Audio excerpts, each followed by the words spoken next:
পাম্পে তেল নেই। আসলে আমি কয়েকটা পাম্পে ঘুরে কথা বলেছিলাম, তো তাদের জিজ্ঞেস করলাম যে ভাই তেল সংকট কেন।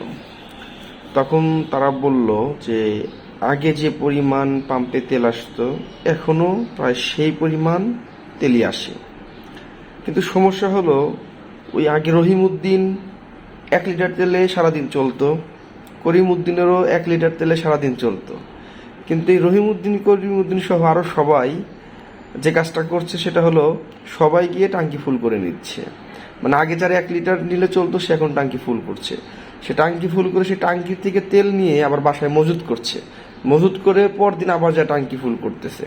তো আসলে এইভাবেই তেলের কৃত্রিম সংকট তৈরি হচ্ছে, কিন্তু প্রকৃত অর্থে এখন পর্যন্ত বাংলাদেশে কোনো তেল সংকট তৈরি হয় নাই।